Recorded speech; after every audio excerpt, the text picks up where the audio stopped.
कि आज इस कार्यक्रम में अभी रविंद्र बता रहे थे कि लगभग 1000 लोगों को आमंत्रित किया गया था, बट ये 1000 से तो बहुत ज़्यादा भीड़ है।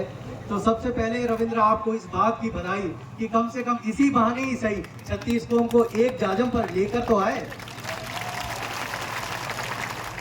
मैं आज यहाँ आपको कुछ कहने के लिए नहीं आया हूँ, बस रविंद्र मैं आपसे बात करना चाहता हूँ। आप इस 36 कौम के सामने आपसे बात करना चाहता हूँ।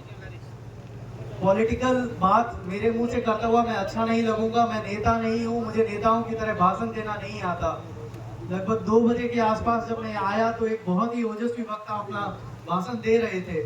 उसके बाद भी जितने वक्ताओं को मैंने सुना, मुझे लगता है कि इस कार्यक्रम में आने से पहले भी तैयारी करनी चाहिए थी, जो मैं करके नहीं आया हूँ। मैं आपसे सिर्फ इतना ही कहना चाहता हूँ, आपका क्या फैसला होगा वो आप करेंगे। आप जब राजनीति में आए हैं, विधायक बने हैं, तो आपका धर्म राजधर्म है। आपके लोग क्या कहते हैं, आपको अपने लोगों की बात का मान और सम्मान रखना चाहिए। आप वो कार्य करें जो लोगों के हित में हो। आप ऐसा काम करें जिससे ये लोग आप पे नाज कर सकें। आपने कुछ दिन पहले एक देवदर्शन यात्रा की शुरुआत करी थी। उस यात्रा को जहां तक मैं जानता हूं, आपने जैसलमेर और सिव में लगभग पूरी कर ली है। मैं उम्मीद करता हूं कि आप इसी तरह इस पूरी यात्रा को इस पूरे लोकसभा क्षेत्र में निकालें और सिर्फ सिव, जैसलमेर और बाड़मेर ही इस लोकसभा को डिसाइड नहीं करेगा। आने वाले वक्त में आप सिवाना भी जाएं, बालोतरा भी जाएं, गुड़ा भी जाएं और बायतू भी जाएं, और वहां के लोगों का क्या रुख है उस रुख को भी देखने की कोशिश करें। उसके बाद तय करें कि आपको सभी लोग क्या राय दे रहे हैं।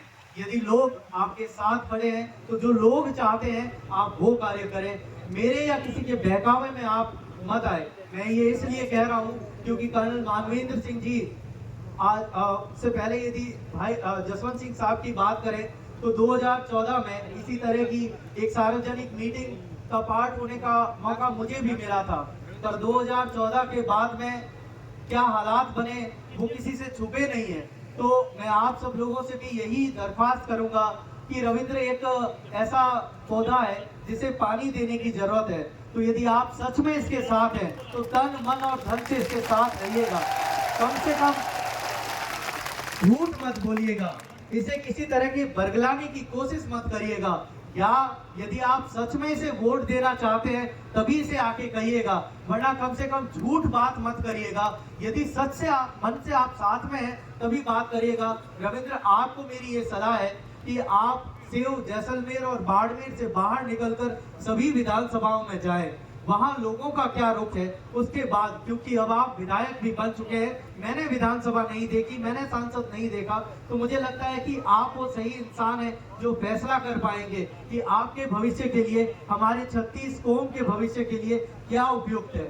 मैं आपके अंदर अपने इस बाड़मेर का भविष्य देखता हूं, तो मुझे पूरी उम्मीद है कि जिस उम्मीद के साथ आपको हमने विधायक बनाया है, या जिस उम्मीद के साथ मेरे से पहले एक वक्ता आपको मुख्यमंत्री भी बना रहे थे, तो आप सोचिए कि लोगों की भावनाएं कितनी आपके साथ जुड़ी हुई है। तो उन भावनाओं का आप सम्मान करिएगा जैसे आप आज हैं। मैं उम्मीद करता हूं कि आने वाले वक्त में, या ये कहें कि आज से 20 साल बाद भी आप इतने ही सरल और सुलभ रहेंगे। इसी तरह लोगों का प्यार अपना तो आपको मिलता रहेगा, ऐसी कामना मैं आपके लिए करता हूं। आप जो भी आने वाले वक्त में फैसला लेंगे, ये जनता जनार्दन आपके साथ रहेगी, ये मैं जनता से भी उम्मीद करता हूं। परंतु आपका क्या फैसला होता है वो आप सोच समझ कर लीजिएगा। किसी की भावनाओं में मत बहिएगा।